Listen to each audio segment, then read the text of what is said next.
With fees rising and graduate job prospects very uncertain, the issue of how well universities prepare students for the world of work concerns us all: families, students, employers, universities, politicians alike.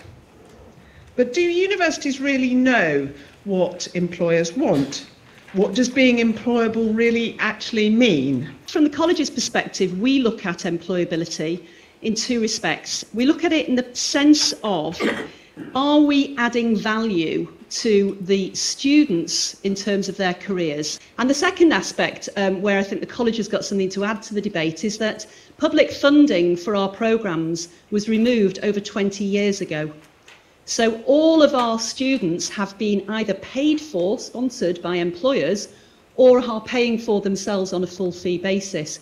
And that really does drive home the issue of employability. It really concentrates the mind, shall we say, when you're operating in that environment.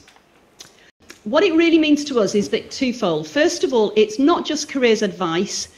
You have to take employability into the classroom. And you have to be able to go into a process of active listening, really careful active listening, to find out what it is, what skill sets do they want the next generation to have, what matters to them. And I think it's very typical of an employer to stand at the sidelines and snipe and tell universities what they're doing wrong. So I'm not going to do that throughout the rest of this debate, because I think as an employer you have no right to stand there and snipe unless you are getting involved with universities and supporting the development of curriculum, unless you are getting involved with universities and supporting the delivery of content and offering quality work placements, unless you are off going into universities and supporting the careers advice. I think you've got no right to criticise the universities if you're not doing that. Companies now openly talk about the war for talent. This was an idea launched by McKinsey in the early 90s, and the idea is that even though there's lots of graduates around, the actual talent is finite. If you're at war, if you're fighting a war for talent, what do you need? You need weapons. And that's what graduate recruiters have now. They have weapons of mass rejection.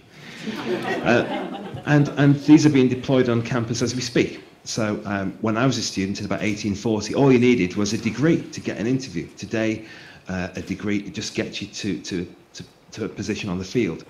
If you're going to be employable today, you have to be able to decode complex signals. This is where the sociology of employability is quite interesting. I spoke to an investment bank and they said to me, off record, they said, we'd never recruit anyone who wore a shirt with a pocket in his shirt. And I said, why? And they said, we don't know. We just wouldn't.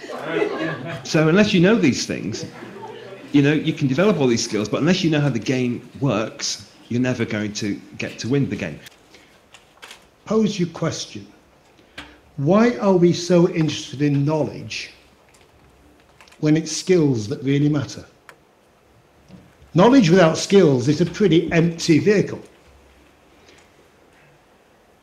Why do we spend so much time assessing and evaluating knowledge and not the same amount of time assessing and evaluating skills?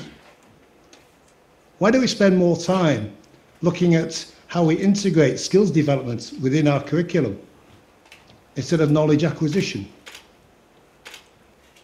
This supply chain between universities and business. Business runs supply chains, and you communicate very well with your suppliers, and you make sure you get a seamless, just-in-time mentality, perhaps, or you make sure the quality is right. So how come we haven't got a similar relationship between universities and business?